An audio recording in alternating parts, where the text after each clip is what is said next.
And they could just go to cash for operations and not go into savings. So I think it's the ability to build a small war chest is really what you're thinking.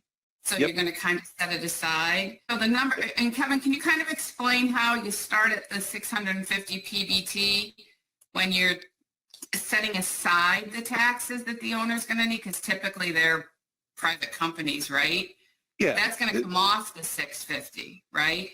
Yep. Or you're going to have to get another 240. Like, what is it? How kind of explain to them how you started at 650 and ended at 600. Yeah, we take off the taxes, depreciation is this is a positive. I don't know how all these formulas work to the T. I'll be frank with you, but we're adding back in 50 grand of depreciation.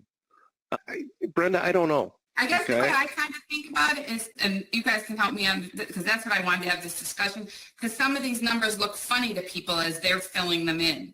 Does it make sense to say, if you're shooting for $650,000, $240,000 is either going to come off that or you're, right? So now you're down to 410.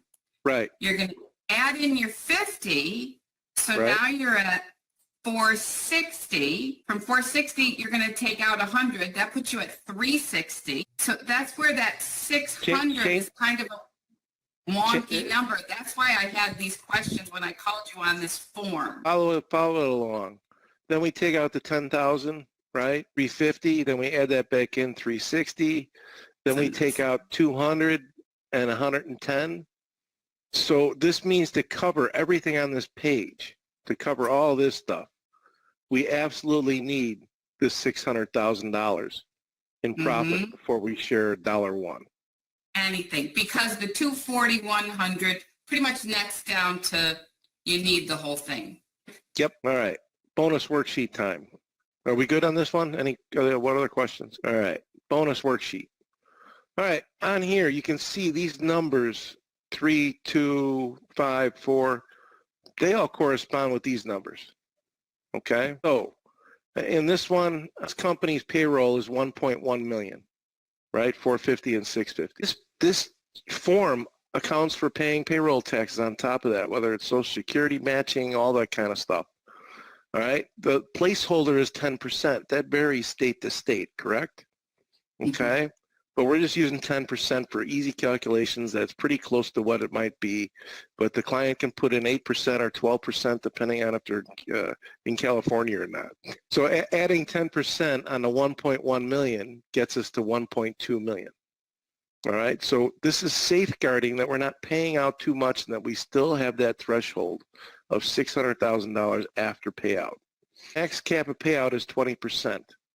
I highly, strongly recommend to clients not to go 20 levels year one.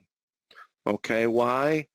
Because, hey, this company, we get to 600 or 650, hey, great, we're going to be in here somewhere. When you show people 20 levels, immediately they'll start calculating bonus on 20% of pay. And is $1 million realistic for this company, for your company? If it's not realistic, don't put it as a bonus level. Because then when they get to level 10, they'll be disappointed. I'd rather start out with 10 levels or less, max bonus the first year at level 10. Everybody's excited. Hey, next year we can add in a couple more levels, okay, or 5 more, or 10 more. But year one, I like to be a little on the safe side. Okay. So our total bonus pool at 20% of 1.21 million will be 242,000. Following me here? Okay. All right. So the plan is on the other page, 650,000, right? That was our plan here. Okay. 650,000. This has nothing to do with the calculations further down the page. Okay. This has a lot to do with the calculations down the page, the threshold. Okay. So now this company divided it up. They're not seasonal. They divided it up by 150, 150, 150, 150, adding up to 600 grand. Okay, you can adjust in here for seasonality. All right, you can go to 100 grand here, and you can go to 350 grand here. All right, it still ends up being 600 for the year. Okay, let me undo that before we Go on. So you can adjust this for seasonality. All right. The cumulative payout percentage, we put it in here, 10, 20, 30, 40, adding it up, cumulative 10, 30, 60, 100. All right. Now, does that all make sense so far? Okay, so remember, our payroll is 1.21 million after we add in the 10% tax on top of 1.1 million. All right, down here, 624 for Q4 target year to date. Why is that higher than 600,000? Okay, because we're adding in, considering what it is after payout.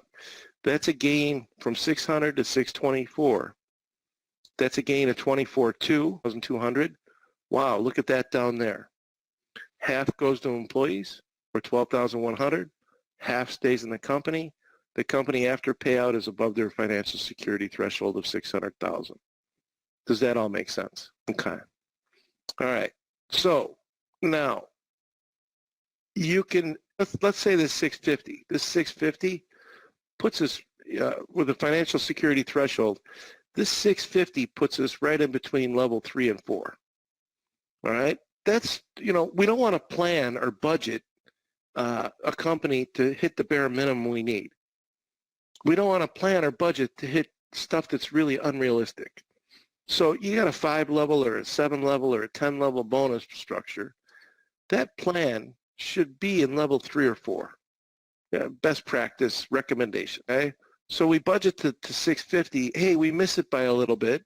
We still could be in the bonus, okay? We still could be at level 1, level 2. All right? We hit it, we're right around level 3 or close, or somewhere in that area. Does that make sense? Yeah. All right? This is following the early wins with level 1 or 2 if you got a 10-level bonus. The reasonable and achievable in levels 3, 4, 5, 6. And then, hey, how about a couple stretch goals? 7, 8, 9, 10. Something like that.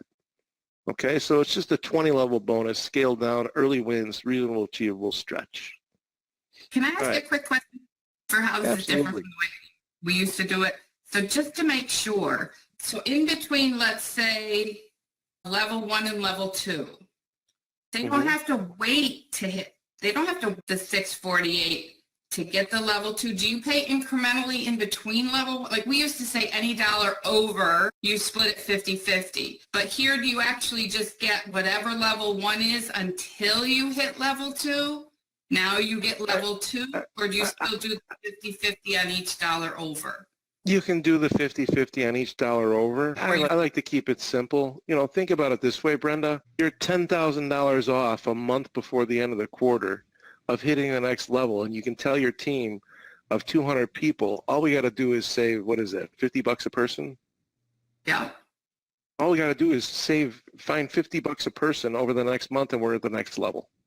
Okay, so we are pretty much now saying it's a level jump and the next level jump to push. That's fine. I just wanted to clarify that too. Client can do it the other way. I don't know. I like the push. I like to push too. Yeah. What else in here? All right. Now I'm going to show you some adaptations. Say a company's got a lot of debt, and I've had this. I had a company that was on covenants.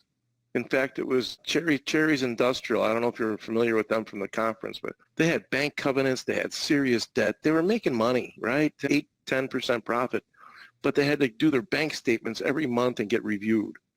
All right. We wanted that debt out of the way. I think we started out at a 30/70. So the employee share was 30%. All right. That raised the bar of where we got to get to.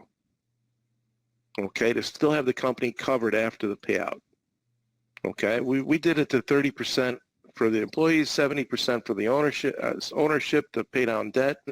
The owner was nervous about that at launch. He said, I don't know how they're going to respond. I said, John, trust me, the people will rally around you. I know your people.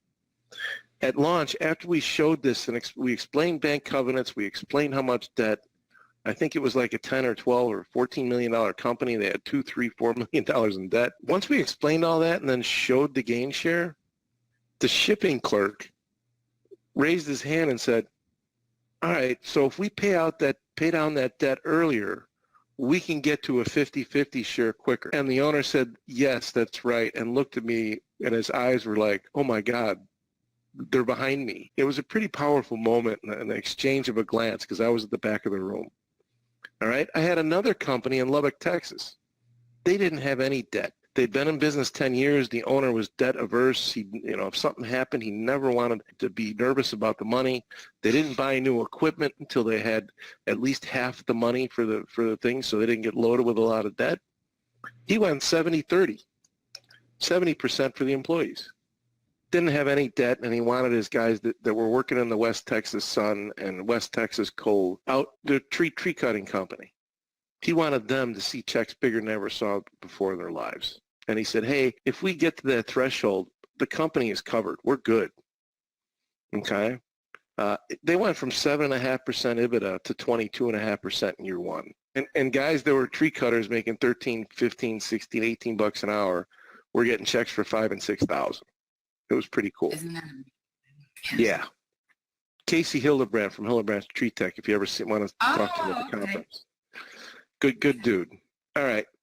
So now this bonus scoreboard salary, we see this 162, 650, that kind of thing, right? That 624 looks familiar, 12,000 looks familiar. That's 1% of pay, that bonus level. 1% of pay can sound like it's less than sales tax. Doesn't sound like much. So I always recommend throwing in these columns. That's how many days 1% of a 2,080-hour work year, full-time, 40 hours a week times 52. 2.6 additional days. That might mean something more than 1%. Or 20.8 hours. That might mean something more. Oh, I got an extra 20 hours of pay. All right? It's all the same damn thing. It's just a different jacket. So, hey, we get to level 5. All right? That's 13 days of pay. Almost 2 weeks. Or 104 hours. That can make a difference. So that's why this is on here, to give those kind of ideas to people.